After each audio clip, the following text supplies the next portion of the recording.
Sagittarius, this is your April 2023 soul story. If you have a sun rising or your moon is in the sign, then this is your reading for the month ahead. Thank you so much for taking the time to tune into my channel. It's Romy here. So we're going to open up this month's cosmic conversation with the Nine of Cups. And of course, Aries season is illuminating that fifth house heart energy for you.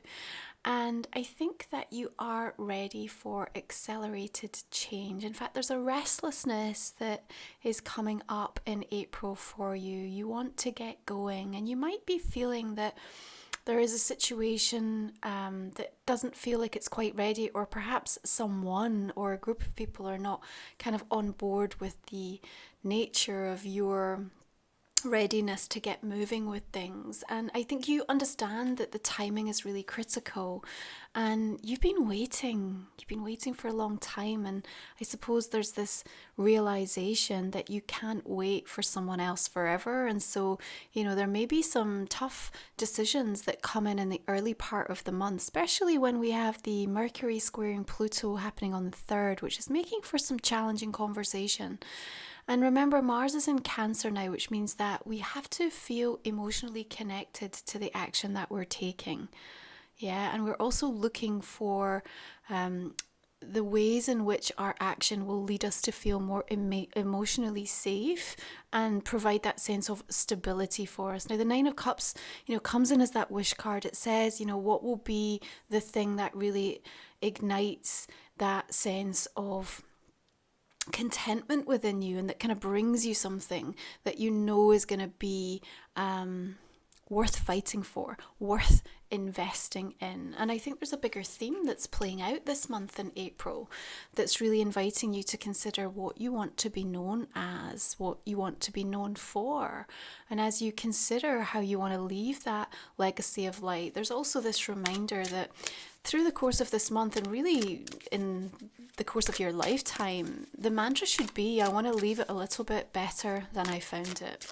And so that legacy, as you move on from relationships, from jobs, from, any situation, any environment that you spend time in, that's really the attitude and the outlook that we see helping to support this exit with grace and respect, because we've got eclipse energy coming through, and often the changes are non-negotiable, and there's more often than not these significant hellos and goodbyes taking place. We've got the Knight of Swords who's in a hurry, and sometimes we can end up sort of finishing things a bit haphazardly, or exiting things a little bit messy, and we don't want that, because there's a feeling, especially with Mercury retrograde landing toward the end of the month, that you're going to have to go back around and visit and return to something. So keep that in mind as you move through the beginning part of the month for anything that you're ready to move on from, or indeed the timing and the criticality of that is dictating that you have to simply act and go with the momentum and the energy. Just make sure that you tidy things up in a way that you feel good and positive about. Now, we're going to be approaching the full moon in Libra, coming in at 16 degrees on the 5th of the month. And because we have that slightly awkward, challenging conversation a couple of days beforehand, it may make that full moon and what gets revealed, what comes to light, what comes to fruition, feel a little bit combative. Of course, remember, the overall tone and theme of this full moon is around trying to find harmony within relationships, and also to seek that sense of inner balance.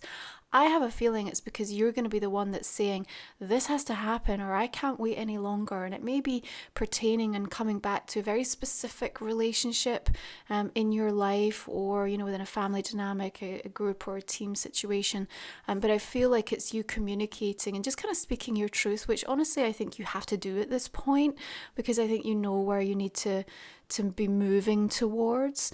And I think it's okay, to really sort of feel at this moment in time that, you live a life that others don't necessarily understand, and what you want, what you love, what you do, it gets to be on your terms. It's not anybody else's job to like you, it's your job to like you. And I think that there's this kind of slightly thicker skin that seems to be supporting you to make the right decisions and the right calls for yourself through the course of April. Of course, the fire energy of Aries will be very supportive for you. It's a cosmic conversation that feels elementally more comfortable for you. And certainly, we have the build-up, of course, to what is going to be like a really beautiful auspicious date in April as the Sun conjuncts Jupiter in Aries, and Venus is going to be trining Pluto. Now, Venus will move into Gemini on the 10th. Again, that's a harmonious placement for you. That air and fire kind of ignite something. So negotiations, coming together in discussions, financially or romantically, or anywhere where you have to present, express, or kind of negotiate something in terms of your worth or your value. That's going to serve you really well, especially as we arrive on the Sun conjunct Jupiter. Last time it happened in the sign of Aries was April 2011, so you might want to think back to what was taking place around then. But we've got the world energy, and you are charging forward because you recognize that something is coming to the point of completion, which is going to free up a lot of space, actually, not only in your thought forms, in your mind, just more capacity to start thinking about new pathways, new adventures, how to deal with the next problem, whatever that might be, but also creating space in your world for more of the things that light you up. That's that fifth house energy, making time for play and pleasure. And of course, it's difficult and challenging to look out in the world and see the state of the nation and kind of feel entitled or deserving to still seek and surround and embrace yourself in play and joy and creativity. But this is so much the antidote that is required right now. And the world suggests, there's been a lot of lessons learned, and there's things that we need to celebrate by way of accomplishment, even the failures, even the setbacks, even the things that did not land in the way that you'd expected, or even where you find yourself not being where you hoped or you'd anticipated to be. As much as you can find acceptance in the where you are in April, it's going to be so much easier for you to make sense of how the universe is directing you.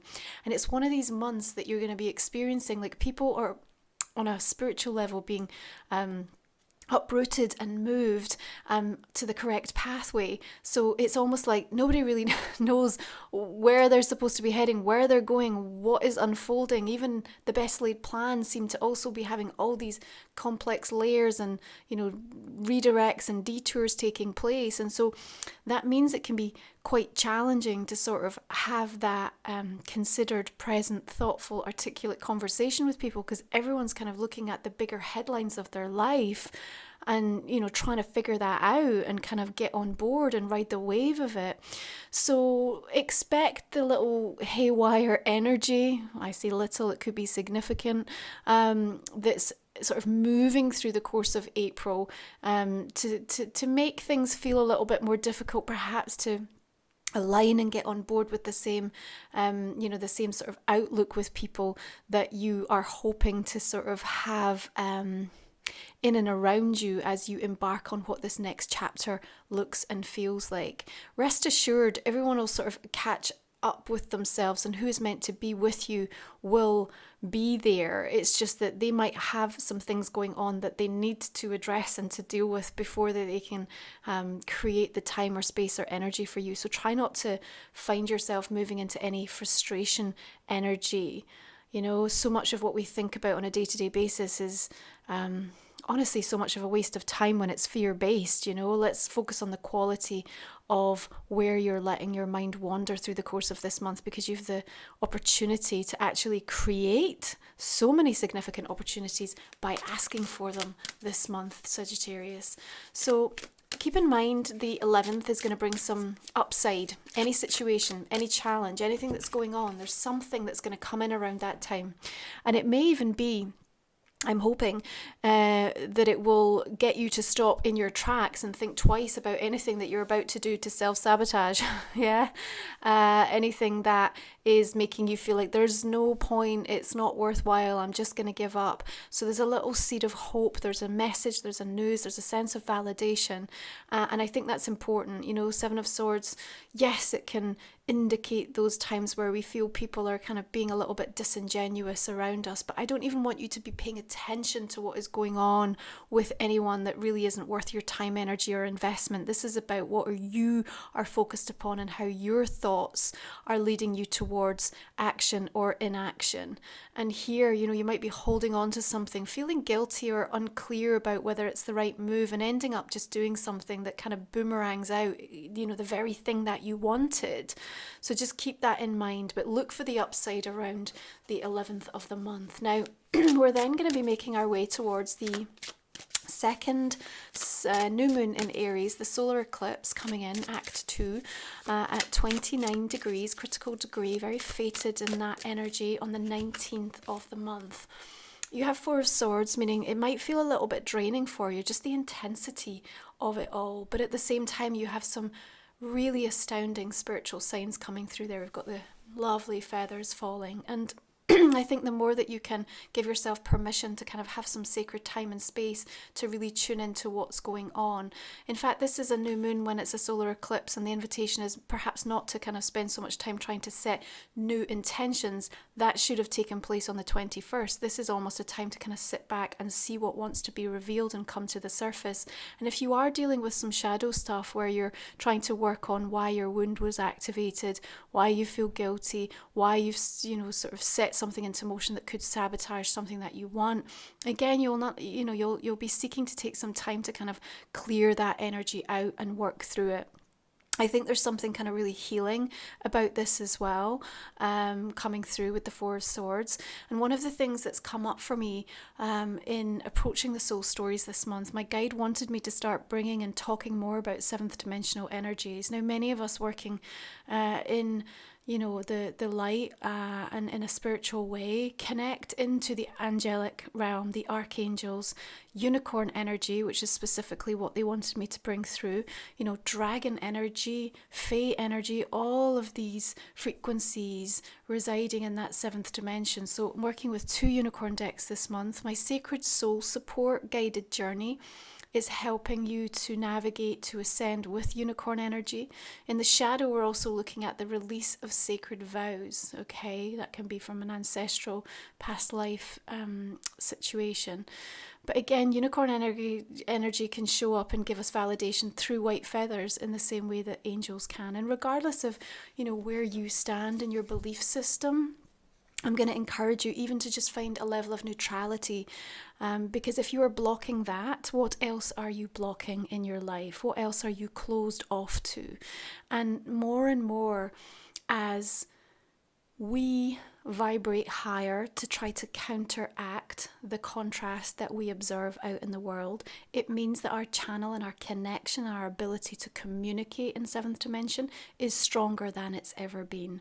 That's why they're showing up. That's why you're going to feel their presence more. That's why I'm talking about it right now. So be aware that this is going on and will continue to strengthen. And for many of you, this might feel like business as usual a little bit, You're aware of it, and all of a sudden there just feels to be more of a focus upon it, more signs that are showing up, coming into your spiritual practices a little bit more. Now, the Five of Wands suggests to me it's tricky, right? I feel like we've got some political moves that we need to make. I think there's a tricky negotiation, but what I want to say is it can be done. It can be done.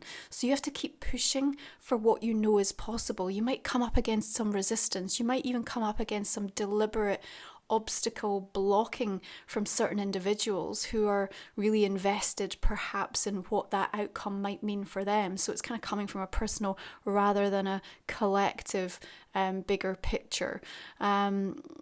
I think, again, there's this tendency to want to say, it's just not even worth it, and sometimes we would say and we would advocate, don't drain your energy. But if you really believe in this and your heart is telling you, I have to fight for this. You know, I have to protect this. I see the value in this. I know that this is the right thing to do.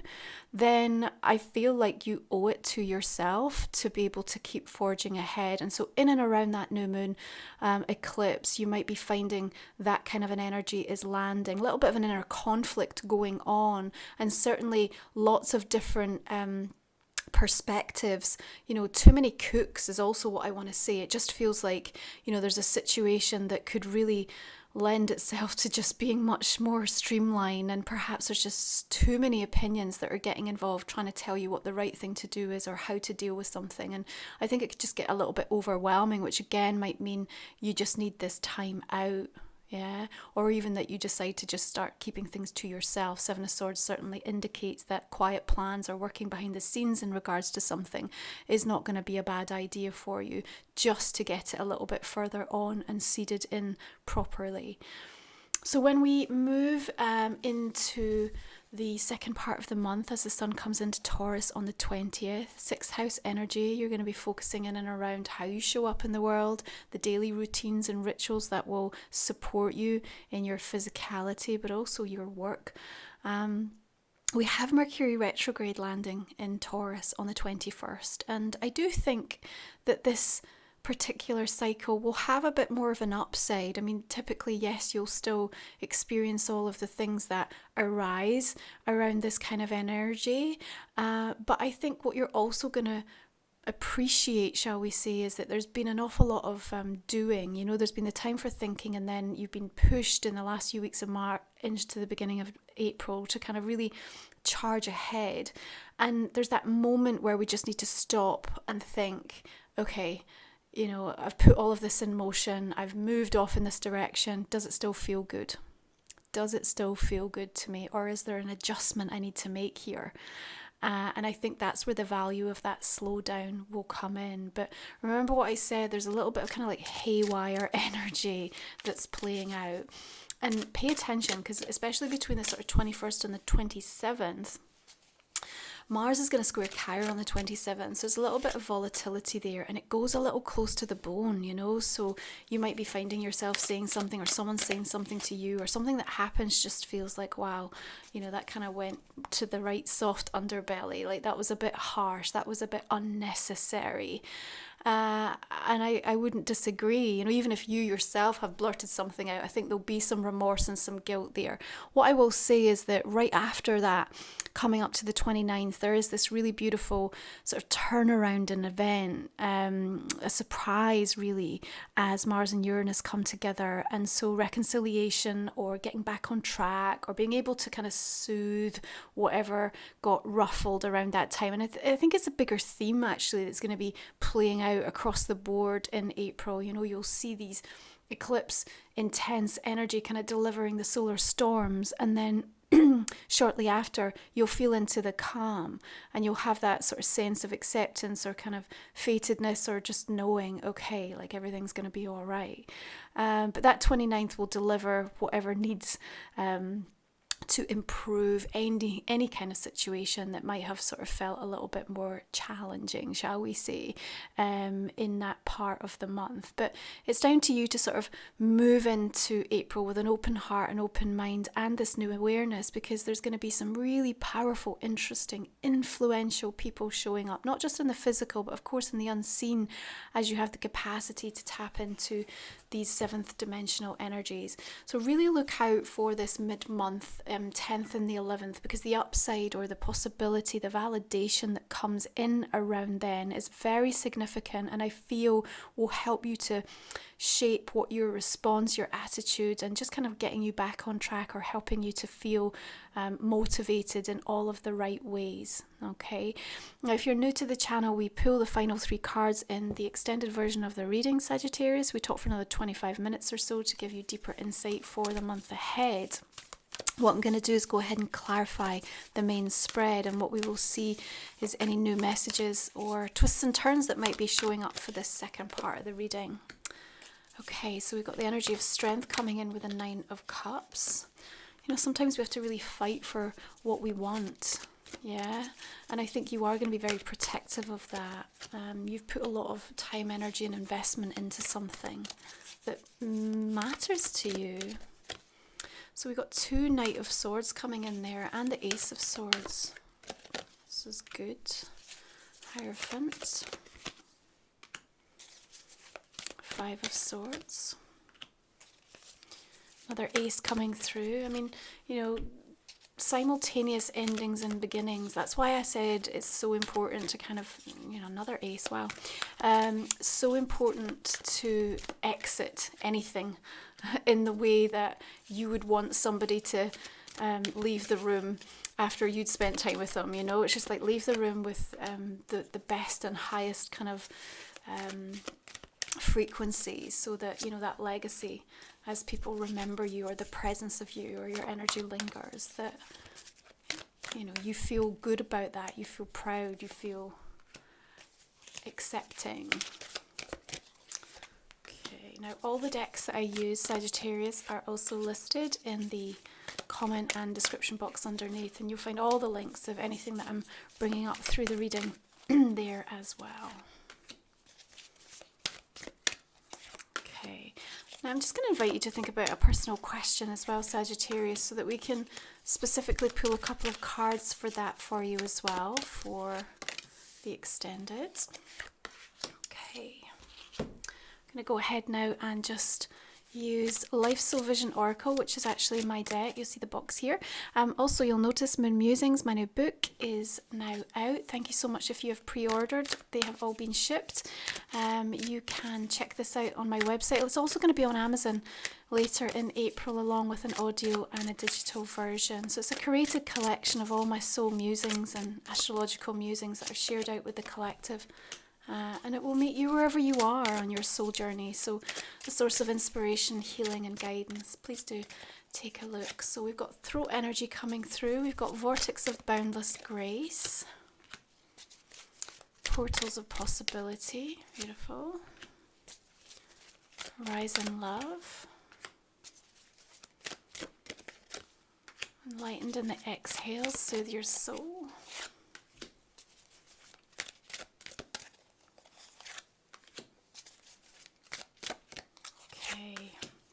Now let's go ahead and use these Unicorn Oracle decks.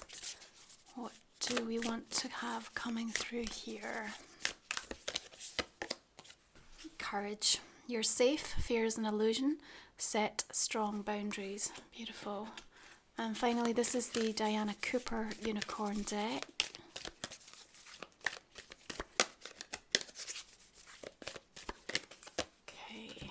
Pool of Christ light, beautiful. Open your heart, spread unconditional love.